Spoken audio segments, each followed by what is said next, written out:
Hi there, glad to see you. So a couple of weeks ago I was in the bookstore with my husband and I ended up holding this stack of 10 or 12 books. And I had told myself that I could only get 3. So I asked my husband to choose those 3 books from the stack that I was holding. He ended up choosing the following books for me: Tom Lake by Anne Patchett, Call Me By Your Name by André Aciman, and Lies We Sing to the Sea by Sarah Underwood. So those are the books that I'll be reading in this video, as I told my husband that I would definitely read these this summer. Still have to keep up with that promise. And we're starting off with Tom Lake.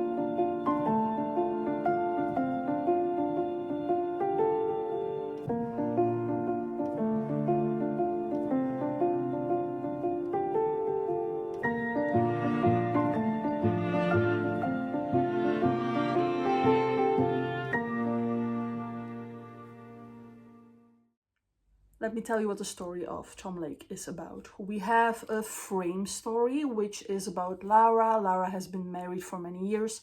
She has 3 daughters who are all in their 20s, and all of them are together on the cherry farm that Laura and her husband own, because this is happening during COVID, during the pandemic, and they all have to stay together in the bubble. But it is a season in which that cherries have to be picked, and that is a setup, that is the frame for this story. Because actually the 3 girls, the daughters, are asking their mother about her history because they know that she once dated a famous actor. So the mother tells about this summer that happened at Tom Lake when she was young and when she was dating this now very famous actor. Also, a lot of this book is built around the play Our Town, which is mentioned all the time in this book.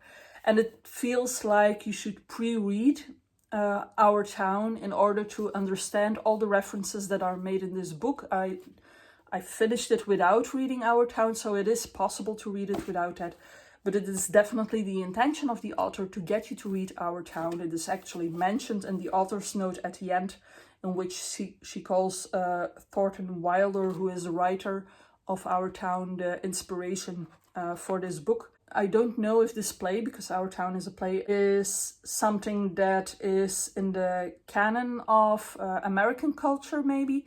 If this is a play that is read in high schools in America or something like that. If it is supposed to be like common knowledge, but for me it is a play that I have never even heard of. So it kind of takes you out of it if you have to think like, oh, they are referencing a scene, but I don't know what that scene is about and I don't know how it works. And now I have to tell you if I liked it or not, and it's a bit difficult, I think, because Anne Patchett's writing is superb. It's absolutely beautiful.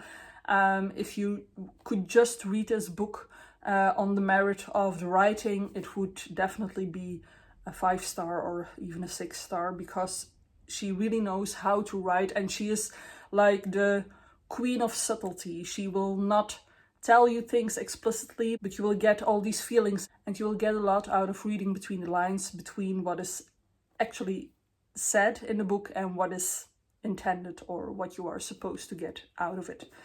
So she is doing that really, really well. However, I am really sad to say that I didn't like the story. I didn't like many of the characters. Now, there are certain characters that you are not supposed to like, so that's actually working. But the problem is that I didn't even like the main character, and maybe that is also the point, because Anne Patchett is showing that everybody is flawed in some way, and all the characters in this book are very, very human. They all make mistakes, they all have flaws, they all have good qualities too. But because I couldn't really like anyone here, I couldn't really get into the story, and I just couldn't appreciate it that much. And it felt quite boring for the first 150 pages. And I know that it's the build-up, because you have to get to know these characters and you have to get a sense of who they are, but it just didn't come together for me. I can understand that maybe it will turn out that I will be thinking about this book a lot, maybe by the end of this year. This is the book that I've been thinking most about, but right now, just after finishing this book, I am about to give this one 2 stars, purely for the writing and not for the content. And I feel kind of awful for doing that because I know that this is written really well, but it was just not doing anything for me. So I'm truly sorry to anyone who actually really loves this book. I understand why you would love this book, but it just didn't get me, or I didn't get it.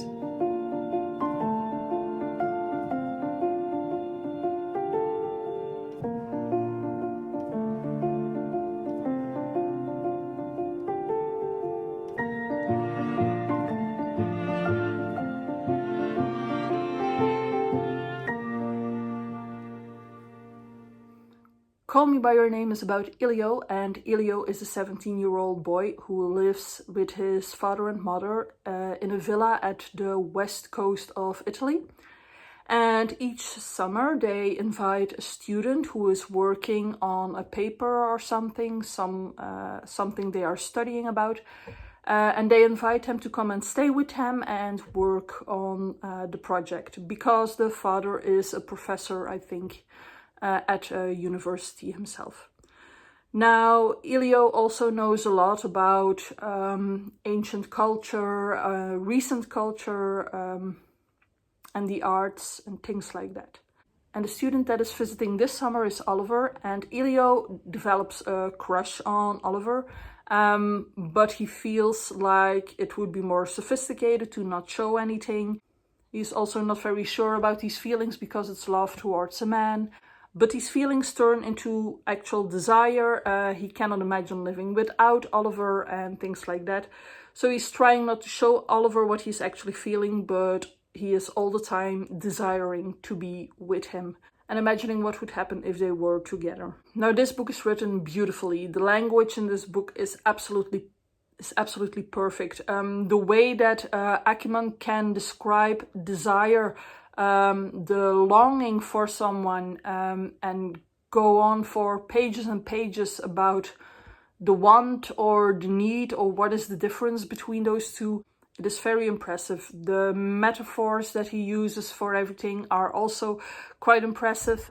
And all in all, this book is really taking you into its own universe, into the universe of Oliver and Elio. However, there are a couple of scenes about intimacy. No, that's wrong. There are a lot of scenes about intimacy. It's a very important theme in this book. But there are some scenes about intimacy that went a bit too far for me, that took things a little, that pushed things over the edge a bit. And those took me out of the story, out of this encompassing vibe that this book was giving me. So I really felt too bad about those, because this is truly a terrific book and I think a lot of people should read this book. But I am going to end up giving it a 4-star rating because I just couldn't get past those particular scenes.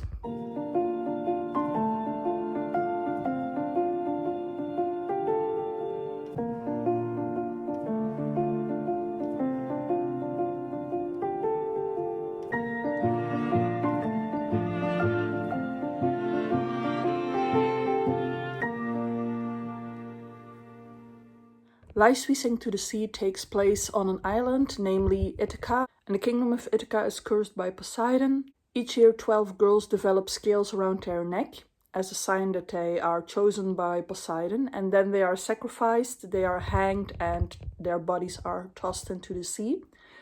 Now, Letho is one of these girls, and her body washes up on a different island on Pandu, where her body comes to life again. There she meets Melanto, and Melanto explains to her that the curse can be broken by killing the prince of Ithaca. But of course there is much more intrigue to be discovered. I actually really enjoyed this book. I like that Greek mythology feeling that you get from this book. It is also quite easy to read. I think it is considered young adult, so that would explain that. The characters were quite interesting. Just like in Greek mythology, not all the characters that are mentioned are fleshed out that much, but you get to know the main characters pretty well. So for me, this turned out to be a 4-star read. I was entertained throughout the whole book. It could, of course, have been more, but I enjoyed it all the same. But when I went to Goodreads, I noticed that this book actually has quite a low ratings. So I started to read the comments to know what that was about. Apparently this book was promoted as a retelling of the Odyssey, which it isn't. It is not a retelling of the Odyssey. It is taking one story out of the Odyssey and building on that story. So a lot of the comments were about that, and then about how much or how little research that the author had done. But considering that it is not an actual retelling of the Odyssey, I don't mind this. I think that you are allowed to get creative. And a lot of the ratings were 1-star ratings by people that did not read the book but were offended by the situation. So I enjoyed the book, but I didn't know about the drama. Alright, thank you for watching this video. Please like, comment, subscribe, and I hope to see you soon. Bye!